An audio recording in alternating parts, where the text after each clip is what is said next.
Hey everyone, it's Jason and welcome to Twisted Cryptids. So today's video, we are going to show off the 3 mini expansions that were part of the crowdfunding campaign. If you haven't checked out the very first video, part 1, we went over the rule books, how to play the game, what the basic concept was. Rule 2, we went over the core set. Video 3, we went over the Ness is More expansion, and here we're going to go over the little mini expansion. So if you bought the crowdfunding campaign, as shown in some of the other videos, all this stuff comes right in there. And this is going to have 6 Unicorn Chaos Magic cards, 1 Tarot-sized UFO card, 7 Alien cards, UFO Meeple, Mobile Lab Meeple, Hunting Rig Meeple, Camper Van Meeple, Unicorn Meeple. And those are all of the components that are going to be in these mini expansions. I do not know if or how they will release these in the future. If they will just be promos on their website, if they'll release them at conventions, or if they'll put them in a box and sell all 3 together. It's like, hey, here's 3 mini expansions, or like small little booster packs. And they might never actually release them separately. So I just want to have these out there in case you get these, we know what we're doing. So we're going to look at the first one. We have Unicorn Frenzy Mini Expansion. Adding Unicorn Frenzy Mini Expansion, Twisted Cryptid introduces a new chaotic mechanic to the game. After completing the standard setup, shuffle the Uniform Chaos Magic deck. So that is this deck here. There will be a different back on there, so we know it's a different deck. Place it face up in the reach of all players. They have it over here. If multiple sites, then place a Unicorn Meeple on the site with the most hiding spot tokens. If multiple sites, the first player chooses which of those sites. Cool. So we're going to place our big golden Meeple on the board somewhere to find out where he's going to be.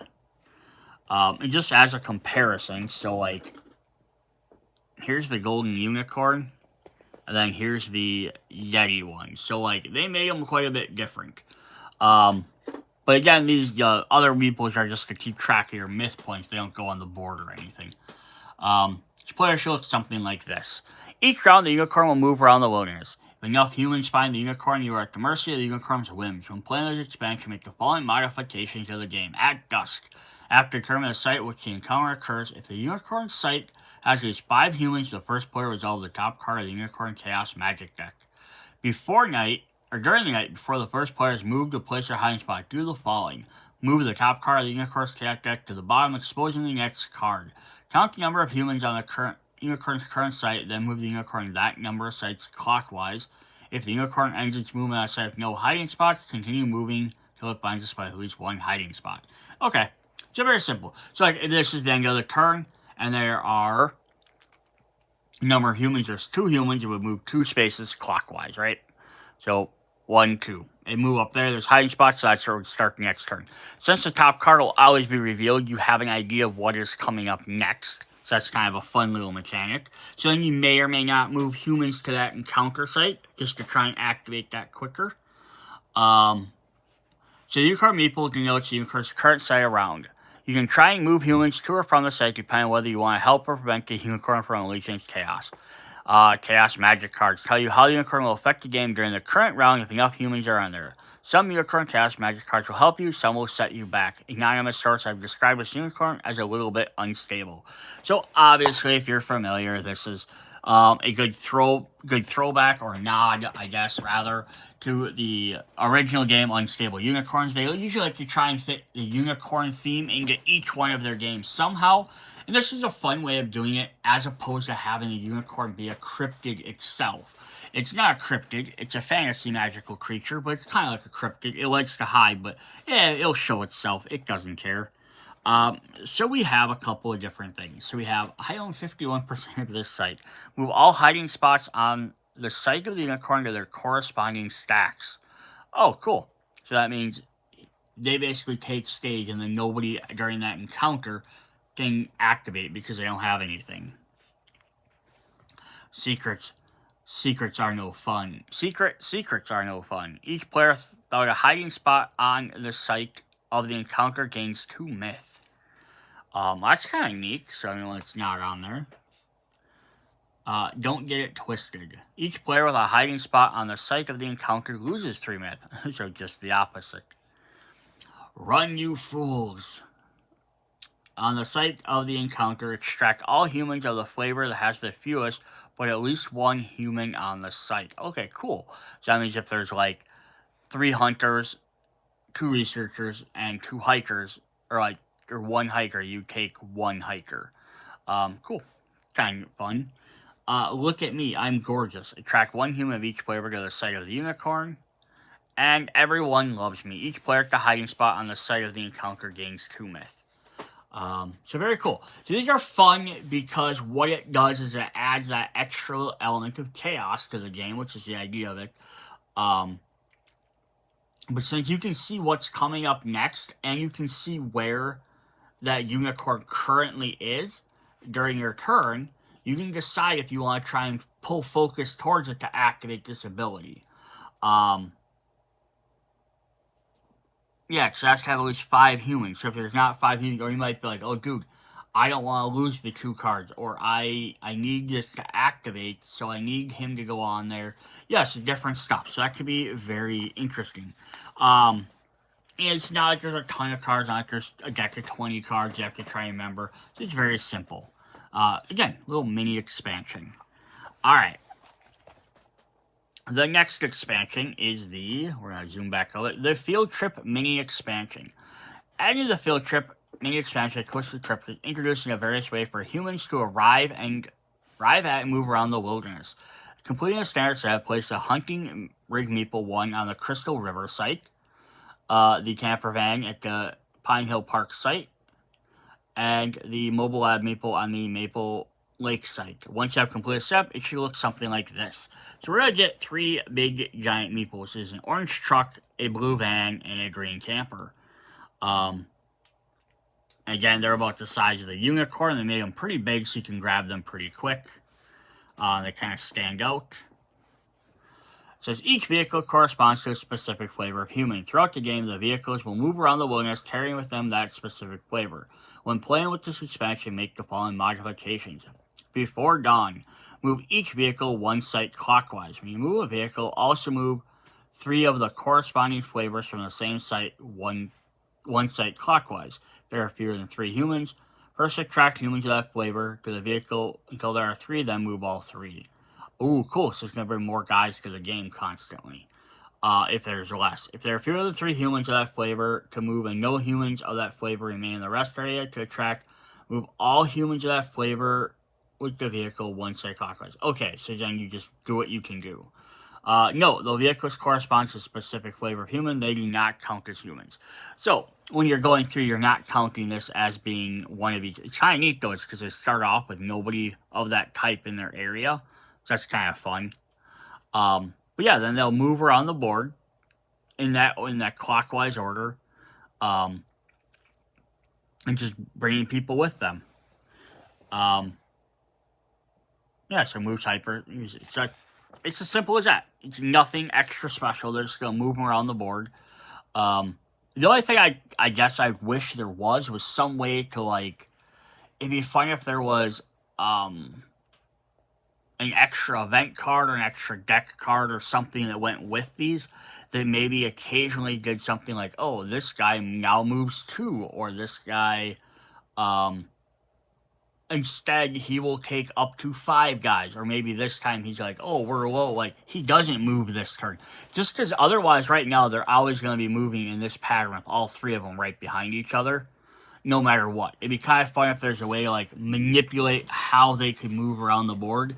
And they might, sometimes they move, sometimes they take more guys or less guys. That would be kind of an extra little fun set of cards. I mean, that's something that someone might come up with. Yeah, but very fun. A little extra expansion. Alright, our third one is the Alien Invasion mini expansion. Adding the Alien expansion, new way for adversary for the Cryptids to compete against, allowing you to play a semi-cooperative solo variation of Twisted Cryptids. After completing a standard setup, place the UFO control panel card face up in the reach of all players. So we're going to get to this UFO control card. I don't know what that exactly says, but it'll have all the different symbols on there. Shuffle the Alien Activity deck, place it face down next to the UFO Alien Activity deck. And it says, Place it, leaving space for a discard pile, so like that. And then it says place the UFO meeple on the site with the fewest hiding spot tokens. If multiple sites tie for the fewest hiding spot tokens, the first player to choose which of those sites to place a UFO meeple. Once you have completed step, it should look like this. Okay, so very cool. Each round, the UFO will move around the wilderness and abduct humans before they have a chance to encounter any cryptids. When put at dispatching, make the following exchanges. At the end of the day, before dusk, so again, dawn is when the event cards are drawn, day is when you play cards, and then dusk is when the encounter happens. So the UFO will activate, and the first player resolve the following steps. For each event in the current event pile, flip and resolve the top card of the alien activity deck. Okay, so there's 5 events. So the first turn it'll be 1, then it'll be 2, then it'll be 3. Interesting. In the current event pile. So return the resolved alien activity to the alien activity deck, then shuffle it. If at any time the UFO deck would abduct a human, but there's not an open space in the pod, UFO control panel says they can hold a human of that flavor. The game immediately ends and the aliens win. All players also lose. Interesting. So if the aliens abduct too many guys, they lose. Okay, so how does that work? UFO meeple denotes the UFO's current site, which is a site where the UFO may abduct humans. Control panel card. The UFO control panel holds all humans abducted through the game. The UFO control panel is divided into 4 pods. Each pod can hold up to 5 humans. 3 of the pods correspond to a specific flavor of human, can only hold a human of that flavor. The 4th can hold any color. Note, when playing solo or 2-player, humans cannot be placed in the 4th pod. Okay. Throughout the game, each pod will slowly be filled with humans, energizing the UFO. A pod is filled when it holds 5 humans of a corresponding flavor, and each pod has increased the UFO's energy by 1. Interesting. So, alien activity operates the UFO to move it around the wilderness and abduct humans. If an alien activity abducts a human, move that human from the UFO's current site to a corresponding pod on the control panel. Some alien activities refer to the energy of the UFO. This equals the number of players plus the number of pods filled. Note, you may only place human in the 4th pods if the corresponding pod has already been filled. Interesting. So let's take a look at those cards so we can kind of see. There's our big giant alien meeple. Again, same size as our trucks and everything. Alright, so we're gonna have this. So there's some different names in here which I cannot read. I think I deciphered them at one point.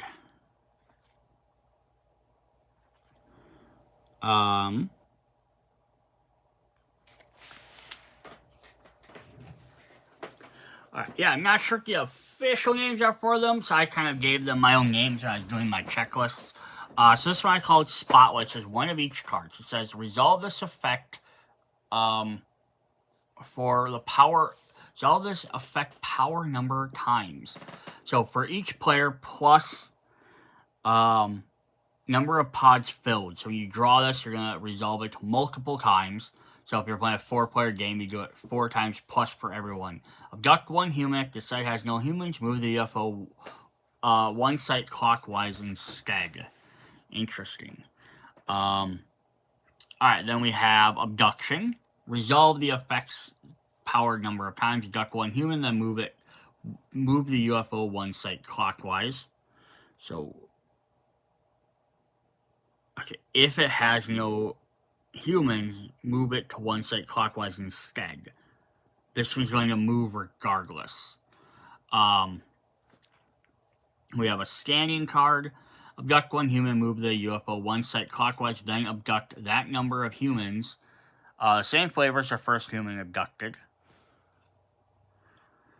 Resolve this effect powered number of times. Abduct 1 human of the flavor corresponding to the pod with the fewest humans.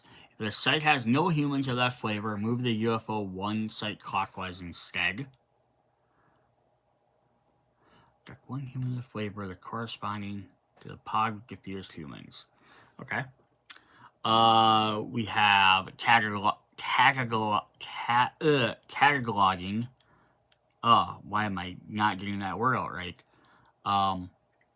Resolve the effect power number of times. Abduct 1 human if if no site has more hiding spots than the site of the UFO. Another site has more hiding spots, move it one site clockwise instead. We have attack. Obviously, the word does not say attack, but I don't know what they say. Resolve the effect. Abduct one human if no site has more humans than the site of the UFO. Another site has more humans and move the UFO one site clockwise instead. And then the last one is confused. Move one human from each pod to the site of the UFO. If all aliens activate, move all alien activates move one UFO counterclockwise instead of clockwise for the rest of the round. So very interesting. So yeah, this is basically the idea of this game. Is it changes the game from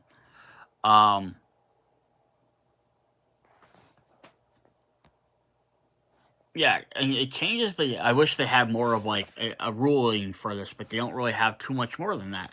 But yeah, it kind of changes the game from just trying to resolve your points to you need to instead be using your cards and stuff to lure humans away from the ship. And you know it's always going to go clockwise, at least one site.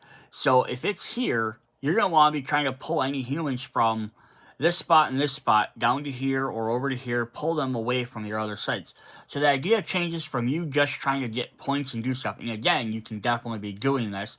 This is kind of where the semi-cooperative part comes in, and it's the thing, because I would just play as a cooperative game, like, hey, for us to win, we have to stay alive for 5 turns. We have to protect the humans by either scaring them or luring them or attracting them or extracting them to get them away from the UFO. So we're using our cryptid abilities to pull away the humans away to keep the UFOs from getting them. Not worrying about your other stuff, but obviously getting your encounters and all that stuff that's kind of where the semi part comes in, because you're still going for a bonus score. But there's no like sheet on here that says at the end like, oh, you've scored X number of points, you get this or that. So it's just kind of basically staying alive. The only thing I am confused on, it says for each event in the current event pile, flip and resolve the top card of the alien activity deck. So that means it says the event and then the current event pile. So that would be for the first turn, you do 1 card. And then the second time you do 2 cards and 3 cards and 4 cards, so on. Because, right, your event deck should only have 5 cards in it, if I am correct.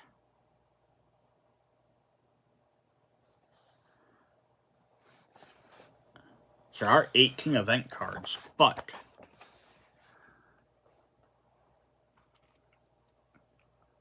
based for all current events. Doesn't say to ever select less events. That says shuffle all your events together. But again, I think we only draw an event on. I just want to make sure I'm reading all this correctly. For the top card of the event and add it face down to the current event pile, resolves the effects listed.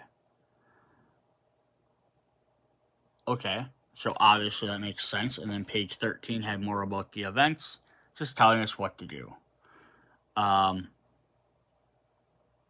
Yeah, I think the only reason you just have them all in there is there might eventually be something that lets you do something or shuffle or whatever. It's just probably easier than saying, oh, shuffle this up, draw 5 cards, and put the rest away. So they just kind of just shuffle them all together and then use them as they go. But yeah, such a very interesting concept for the game. Kind of makes it a little, again, you can also play solo. Hey, we're just trying to do like maybe a two-handed solo maybe, to try and just protect yourself against the aliens. So it's a very fun, different little expansion. Now, I know one thing someone's going to ask is, can you mix all of these together with all the other expansions and everything else? Not talking any of the other expansions outside the base game and the NES one, just what we've looked at so far in these videos.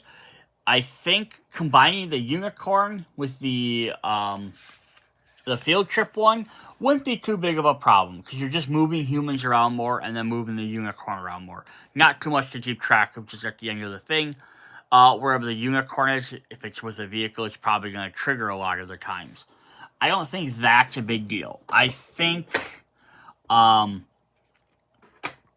mixing either of them with the alien thing, not that it isn't possible, but I think it's gonna make the game a lot harder to do and add a lot more confusion to it. He's already done the alien, which has its own mechanics going on. The unicorn, I think, could cause a little bit of trouble or make stuff harder, because then again, you're not playing against the alien at that point. The field trip one might work, but again, if the alien starts here and all the vehicles are moving clockwise with it, you're always going to have a vehicle pulling a group of humans right with the vehicle. So in the one time, even if you started the alien ship right here, and if they're always one time, it goes clockwise around the board, or if it goes clockwise multiple times, or goes multiple times around, it starts landing on the vehicles. All of a sudden, it's going to be attracting 3 or 4 more people every time.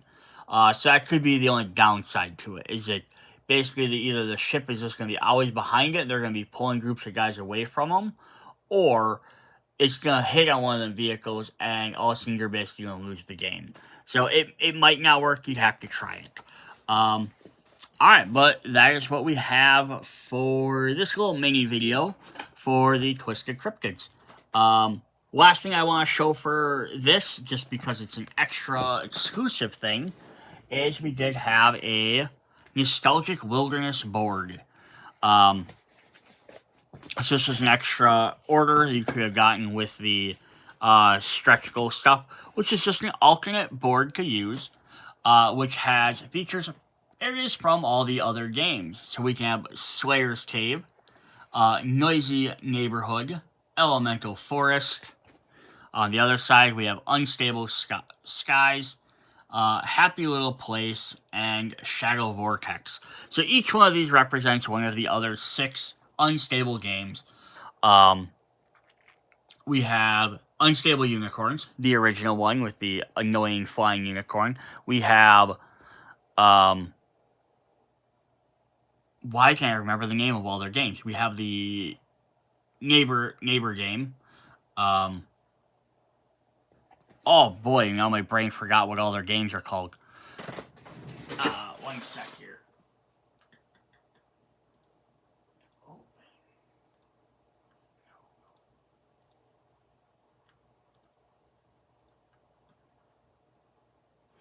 Rules and Regulations, what it was called.